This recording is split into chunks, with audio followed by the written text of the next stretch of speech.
Hi guys, I want to talk about what can go wrong when you're using the Hyaluron pen. A lot of people are wondering if swelling is normal, bruising, things like this, what's happening, what can happen. So when we're injecting into the skin, for sure, slight swelling is a possibility. It's nothing abnormal. So what you want to do is once you start seeing swelling happening, it's probably mostly going to happen in the lips because the other areas don't seem to swell so much. When you're working on a client, you want to take your time, but you also don't want to take too long because once you hit about 25 to 30 minutes, the skin begins to swell, and at that point you don't really want to have a problem with swelling because it will affect the perception of where you're injecting and it might fool you, so you might get a little swelling over here and add too much product over there. So you don't want to continue once the swelling begins. If you see it starting to swell, it's time to stop. And if at that point your client says, well, I actually wanted bigger lips or more wherever you're injecting that's starting to swell, you then tell them that you're going to immediately ice the lip to keep the swelling at a minimal. And then you're going to tell them to come back in 2 weeks once the swelling has completely gone and everything, all the filler you did that day has settled in. Swelling is normal. So let me tell you what happens if you don't ice it. If you don't ice it, their lips are going to blow up. They can go really, really big. They can even triple size. It's very scary for your clients. Long term, there is no long-term effect from the swelling, but it can be quite ugly, and then the person can't go out of their house for like 2 days. So that's not fun either. Clients get really scared when they start seeing their lips begin to balloon on their face. So that's the thing. So right away when you're done the treatment, you want to ice the area. That way you know you've done the best you can to keep the swelling down, and most of the time, pretty much all of the time, anytime that you're putting the ice on right away, you shouldn't have a problem with the swelling getting out of hand. Slight swelling is completely normal. All right, so that's for the swelling. Let's go on now to bruising. I have a lot of people writing to me about bruising on the lines over here, bruising in different areas, mostly around the lip, marionettes. The reason you're having a bruise, there's two reasons. Either one, you are putting too much pressure in the pen, so you're twisting too much to inject for the next shot, okay? So you need to lessen your amounts. Honestly, anywhere I'm in the face, I never go really much over 0.03 or 0.04 at that point because you know, it just shoots out the gun too fast, and it's very harsh on the skin. You just need to hold it firmly against the skin, but without pushing pressure on it, okay? So you just want to hold it flush against the skin so no air gets in and no product could seep out. You want to hold it tight, inject, and the pressure will do its work, okay? So there's no need to push too hard, because when people are pushing too hard here, we get scared, especially around the lip. It's wet, sometimes it slips. You want to just hold the lip and give it a steady. Or if you're doing in the cheek, you might want to put your finger in there and hold it still, just so that you can keep pressure. You don't want to put pressure. I don't want to. So yeah, you just want to hold that so that when you release the trigger, that the product shoots out without seeping out the sides, but it does inject into the skin if you're holding it properly. There's no need really to push it hard into the skin. So I think most of the bruising is probably because of that. The product is very expensive, and we don't want the client to see product seeping out because that's a waste, first of all. We need to make sure that it's administered into the skin properly, with the proper pressure, with the proper hold. Okay, that's very important. You are injecting products under people's skin, so you want to be careful.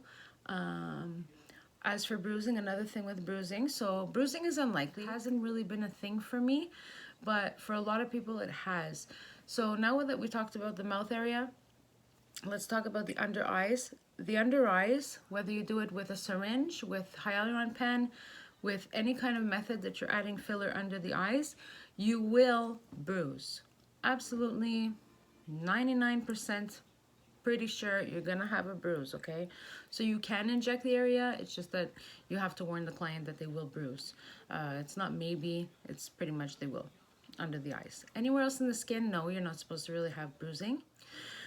The other thing that can go wrong if you're using, some people are suggesting to add saline first before injecting any kind of filler, especially when there's deep lines or big lips are wanted. And you're going to continue injecting with the filler. You're going to finish injecting with the filler. That's what they're saying, okay? Or some people are just mixing saline straight into the filler and then injecting that. Bad idea, guys. Please don't do that. You know, people are paying for the product. If you're putting saline first, all it's going to do is seep away in the next 2 days, so it's just going to give a little swelling. Add to the swelling. It's going to make the lips look nice and plump or the area look full while you're there. But 2 days later, when the client's swelling goes down enough, a lot of people already think the product's gone just because the swelling's gone. They've gotten used to the swelling. You don't want the product to be gone too, because then they'll be really disappointed and they won't return. And in order to keep your clients, you need really good products. By the way, I have my products already. They are starting to be distributed. So the pens have my name on it. It says Hyaluron Kween with a K. And I also have Hyaluron Kween filler. So you're welcome to email me at lori.collard@hotmail.com and you can ask me about the product. It would be my pleasure to help you answer any questions. My filler is formulated for the pen, okay? So it takes a specific cross-linking. I've talked about cross-linking in my other videos where the higher the cross-linking ingredient, the thicker the product is, the longer the stay. Less cross-linked ingredient that's in it, the less of a stay and the thinner the product will be. The Hyaluron Pen needs a specific texture. It can't be too thick because it won't penetrate the skin. If it's too thin, it will not have any kind of lasting result. So that's when we came up with my product, and it's easy to use. I'm very happy with the product, of the lasting results it has, and also working with it. It's very easy for it to penetrate into the skin with the Hyaluron Pen. Also something new too that I've added to my list. I also now, at first I was just selling the fillers and the ampoules and the pens, but now I'm also selling the aftercare creams, the vitamin A and D cream, and I'm also selling the alcohol pads that you need to clean the area with before you're beginning to treat the area, okay? It's really important that you guys stay clean. Keep your hands clean, wear gloves. What else can go wrong? When you're injecting, there is something else that can go wrong.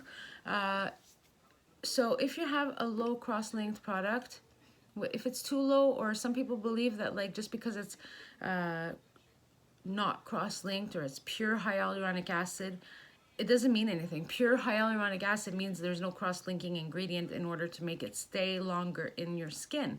So you'll be very disappointed when the swelling goes down and your product is gone. Or another thing that happens, sometimes the product stays, but it will migrate into other areas. So let's just say you inject the lip. When you inject the lip, a day or two later, the product starts to swell and it goes lower than it should or higher than it should or in the wrong place, up, down.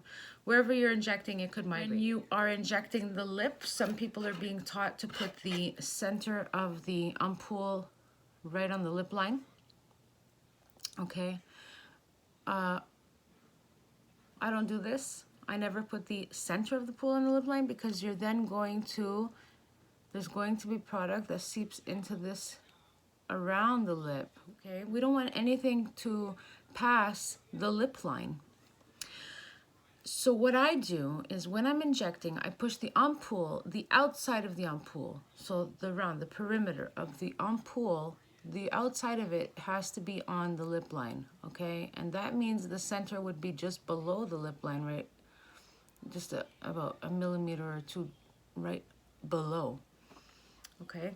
So don't inject that either, because that can happen. That's when you start to get that fish look that people don't like, that trout, you know, because you're starting to fill outside the lip.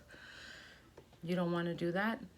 And that's just a couple of things. I mean, if you have any other questions, have ideas that you want to hear, my rooms are under renovation. There is more videos that are going to come. And I do have a course that's coming out in the end of September. I hope to have it ready. I hope you enjoyed the video, and everybody has a great night.